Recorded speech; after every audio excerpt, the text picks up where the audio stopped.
Alright everyone, I've got something pretty cool this week. Now we all know that the pattern tool inside of Photoshop has suffered a tremendous amount of ridicule, and it's even gotten some people asking why it's even still in there. Well, after much experimentation, I have had a breakthrough and came up with a really cool technique in using the pattern maker. So what we're going to do is I've got some text here sitting on its own layer. I'm going to go ahead and duplicate, bring up my layers palette here. Go ahead and duplicate that layer. Just drag it down and make a duplicate of it. I'm going to turn off this one because I don't need it at the moment. And with that layer still active, the duplicate actually, we're going to go under Filter and go to Pattern Maker. Now it's going to tell me that my text needs to be rasterized, which is fine because we made a copy of it. So if I need to go ahead and change the text, I can certainly do that. But in this case, I'm just going to go ahead and render out the text, and it will bring up the big Pattern Maker window. Now the text is... Let's actually change the color of the text for the sake of visibility right now. Fill it with that blue color. And again, this is just for the sake of visibility. I'm going to change it back to white when we get back into here. Let's go back into the pattern maker. And there we see the text. Now, in order to begin, you have to draw a selection with the marquee tool inside the pattern maker. So I'm just going to draw not a really centered, selection, just kind of encompassing the text in there, but just kind of making it offset just a tiny bit, just like that.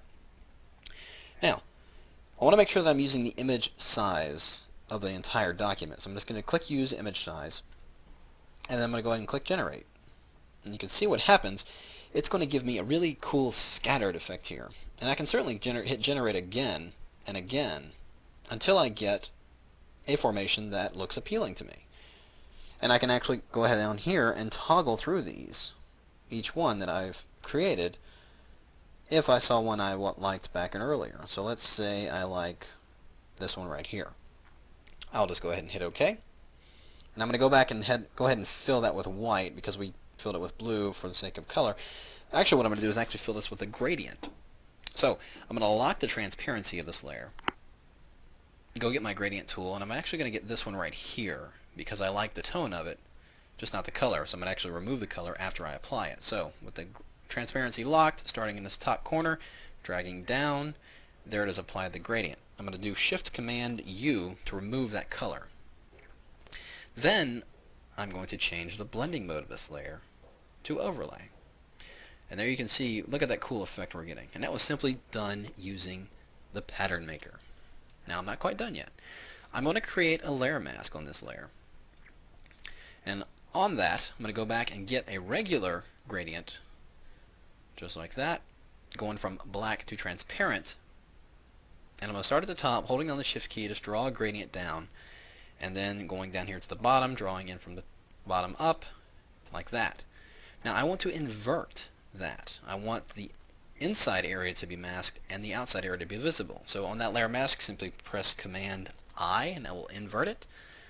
I will turn on this text that we created originally, and there we have that. So there you can see we've created a really cool effect simply by using that pattern maker. So it does have some really interesting things that it can do. It can also do it to images. Let me minimize this image. Let's bring this photograph in here. Now, this image is on its own layer, so I'm going to bring up my free transform, going to Command-T. I'm going to scale this image in a little bit, just like that. Now I'm going to get my rectangular marquee, and I'm going to draw a selection over that image, right about like that. Now I'm going to hold down my Shift key so I can add to that selection and draw some more. Just some scattered bars along this image, just like that. Now, I'm going to deselect that because I should be working on a duplicate, just like this. Now, on that duplicate layer, let's go back and draw those shapes. Holding down the Shift key, adding to the selected areas we've already done, just some scattered bars, and then I'm going to press Delete. So that will remove those parts that I've selected. Now, with that layer active, let's go into the pattern maker once again. And draw a selection just over the entire area, not too precise, just right inside there, and then click Generate. And boom, we get that cool effect there. Now, like I said, you can keep hitting Generate to get different versions of that pattern effect. Now, one thing I didn't do here, let me go ahead and hold down my Option key and reset.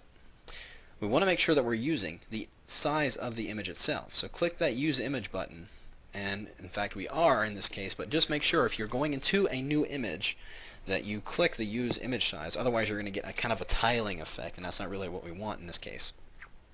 So, let's make that selection yet again. Click Generate, and every time you hit Generate, it's saving each version. You can see, you can toggle through and do different things here with it. So, let's say I like that one. If I go back to number 3, let's say I like that one as well. Well, you can click on this little disk icon here and save it as a pattern. Let's call it Girl 1. Hit OK.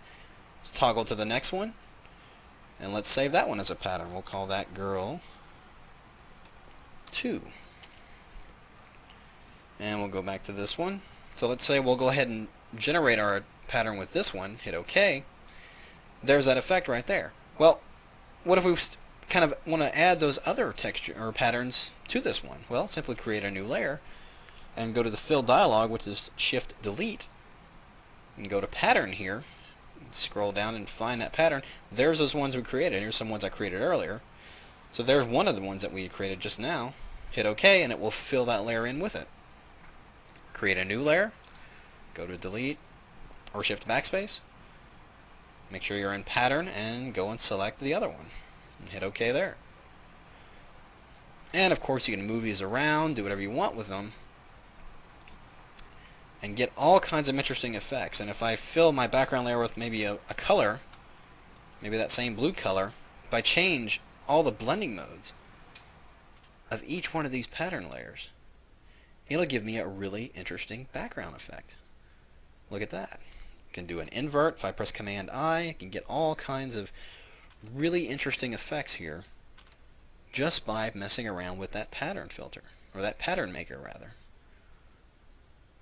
Bring the original image up top, maybe apply a double click on that icon, bring up the drop shadow, or bring up the layer styles and apply a drop shadow. Turn that off. Let's increase the distance so it gives a little bit more depth to it. Just like that, and hit OK. Boom, look at that. Really cool effect, all done using that pattern maker. So you can see it does have some really interesting features if you just kind of mess around and experiment with it. Again, you don't have to take a pattern maker and create a finished pattern with it and be done with it. You can take it further and applying it and really get some interesting design effects. So I encourage you to practice with it yourself and see what kind of really cool effects you can come up with. Alright, so we'll see you next time.